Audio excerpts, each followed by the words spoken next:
How's it going, guys? Joe here, and I want to do a quick little status update on that bookmark retriever. So let's just jump right in. So I really am going to be making it quick because I just have one thing that I wanted to show real quick. So let's hop onto the desktop. So one of the problems that I was having with this screenshot retriever in particular is all the screenshots were just in some random order. There was absolutely no order whatsoever, and I just can't work with that. I need the screenshots to appear in order by file name. So index 0 should be the topmost file if you sort by file name. Then index 1583, for example, should be the bottommost item. What it was doing before is it just did it in some random order. It iterated through all the files in the directory, and whatever file it just happened to land on, that's what it did. It wasn't really sorted in order by name.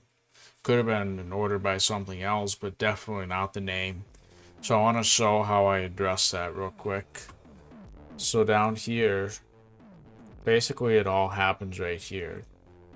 So I added this sorted path. Thanks Bing Chat for this suggestion.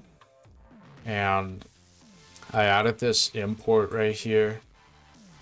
So what it used to say was just for elem in paths index 1.rglob. That's all it did. But I added all this right here and the corresponding parentheses in the end.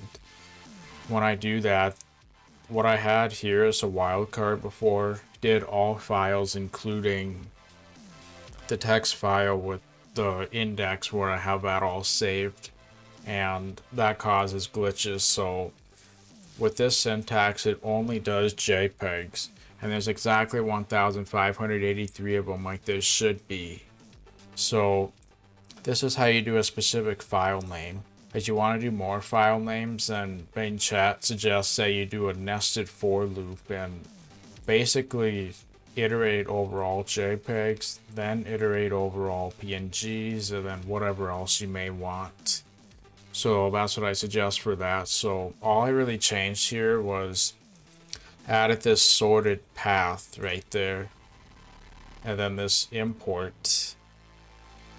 Then I changed this to do only JPEGs, and that's pretty much all I had to do. So if I come to here and run it, this is exactly how it should be. So if I go to index 0, that is the very first one. It used to do IMG 5000 something, I believe.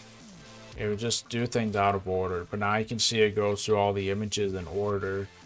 So if I go to 1283, this is towards the end of it. So now it is doing it in the order that I want. And of course I can still save the index, exit, and then relaunch it. And it comes back at the correct index because I retrieved it from the file. So that works exactly how I want. So I just wanted to give a quick status update on how I'm solving this problem now. So now I can use the screenshots retriever. I could not use it until I have it in order, because I am not doing things out of order. You have no idea how painful that would be if I had to constantly go between completely different files. If I can stay in the same file, do everything in there, then go to the next file, then the next one, instead of having to go here, then back, then here, then here, then back to this, and back to this, and no, not doing that. So to solve it, I just simply have it do things in order like this right here. So yeah, there's a little status update on that.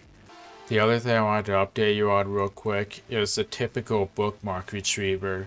You'll probably notice that the frame that comes back can often be the incorrect frame. So in order to solve that problem, there's some videos that have a nice frame rate like 30 or 60 frames per second. It actually retrieves the correct frame from the video on the bookmark retriever.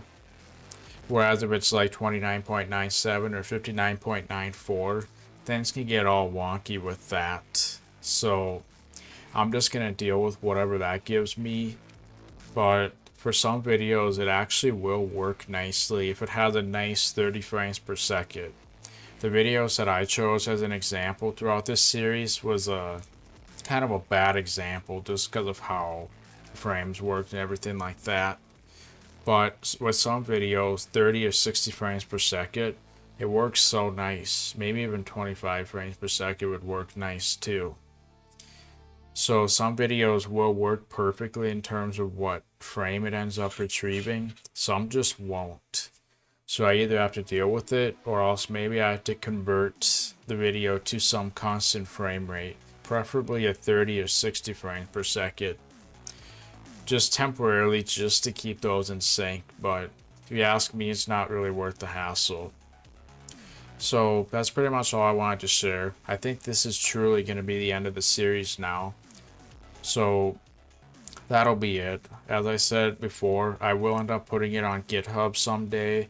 But if you need something in the meantime, just let me know and I'll maybe paste a reply with that specific code snippet that you want. Otherwise, I will put it on GitHub eventually.